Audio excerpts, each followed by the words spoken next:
selamat malam. Assalamualaikum warahmatullahi wabarakatuh. Perkenalkan, nama saya Harismawati Nurhidayah dari kampus Tiayapan, Surabaya.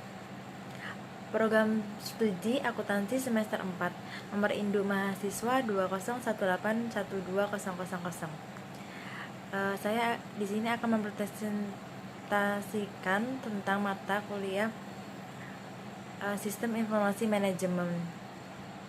Berikut. Yang pertama, kerangka dasar pengambilan keputusan sistem informasi manajemen. Pengambilan keputusan adalah suatu proses pemikiran dalam pemecahan masalah untuk memperoleh hasil yang akan dilaksanakan. Dalam manajemen, pengambilan keputusan memegang peranan penting karena keputusan yang diambil oleh manajer merupakan hasil pemikiran akhir yang harus dilaksanakan oleh bawahannya atau organisasi yang ia pimpin. Kelalaian dalam mengambil keputusan bisa merugikan organisasi, mulai dari kerugian citra sampai pada kerugian uang.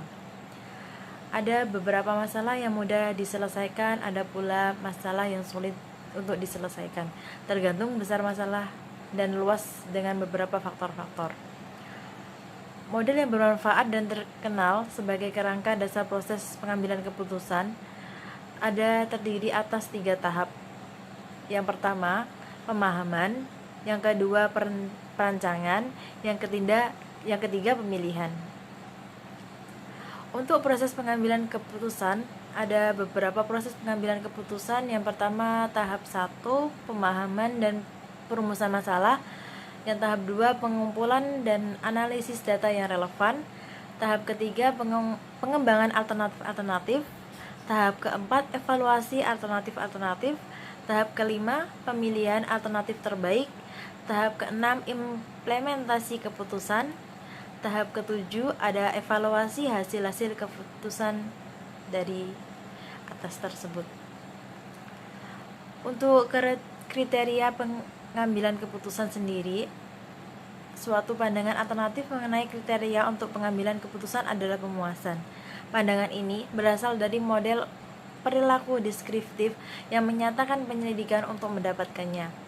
Mereka tidak sepenuhnya rasional atau cermat dalam penyelesaian atau penelitiannya. Mereka menyederhanakan akan faktor-faktor yang harus dipertimbangkan. Poin kedua, ada skala pengukuran pengambilan keputusan. Pada hakikatnya, pembuatan keputusan dipandang sebagai suatu proses dalam usaha mencari jalan keluar dari suatu masalah atau problem. Istilahnya, proses menyeratkan adanya suatu rangkaian atau tahap-tahap yang teratur menuju suatu tujuan yang telah ditetapkan, yaitu penyelesaian suatu persoalan.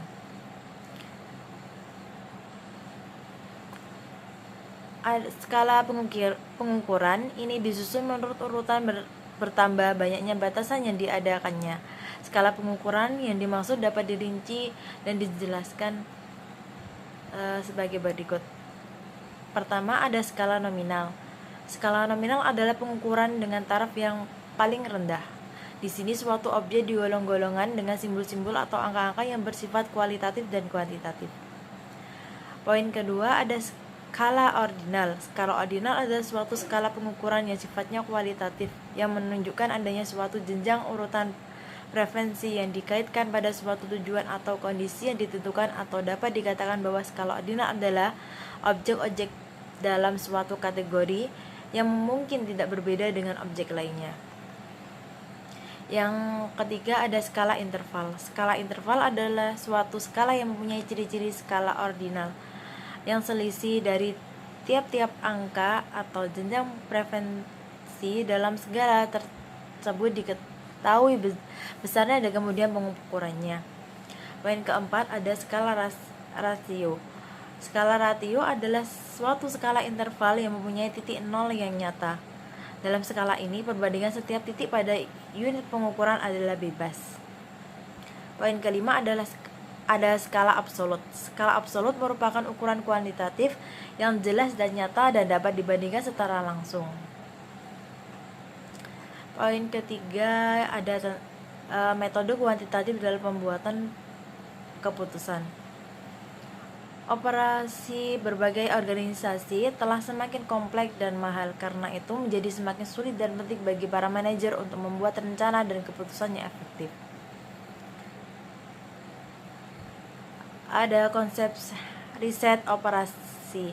Ada 7 ciri utama riset operasi dalam proses pengambilan keputusan yang dapat dirinci sebagai berikut. Yang pertama, terpusat pada pembuatan keputusan.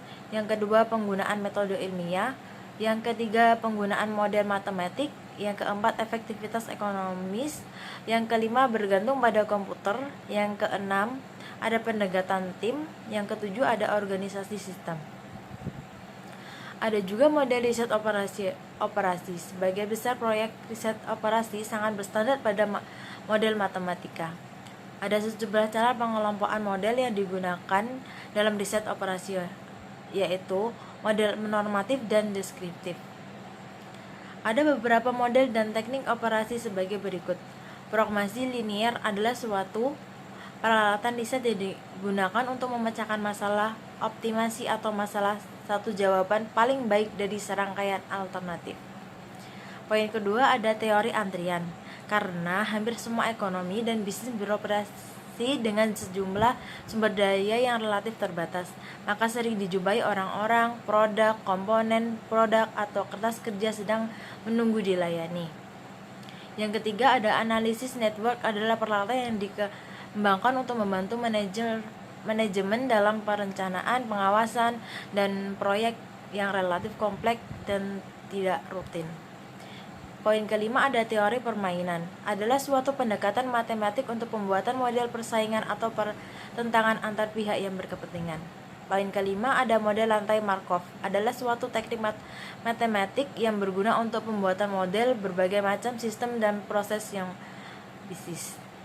Poin keenam, ada programasi dinamik. Adalah sekumpulan teknik programasi yang digunakan untuk pembuatan keputusan yang bertingkat-tingkat. Poin keenam, ada simulasi. Adalah kegiatan percobaan dengan suatu model dalam berbagai cara teratur dan direncanakan. Dari metode kuantitatif dalam pembuatan keputusan, ada aplikasi riset operasional. Masalah-masalah yang dapat menggunakan teknik-teknik operasional adalah sebagai berikut. Yang pertama, masalah persediaan. Yang kedua, masalah alokasi. Yang ketiga, masalah antrian. Yang keempat, ada masalah pengurutan. Yang kelima adalah masalah routing. Yang keenam, masalah penggantian. Yang ketujuh, ada masalah persaingan. Dan terakhir, ada masalah pencarian. Sekian presentasi dari saya. Kurang lebihnya mohon maaf. Apabila ada kekurangan, bisa lihat di Google langsung.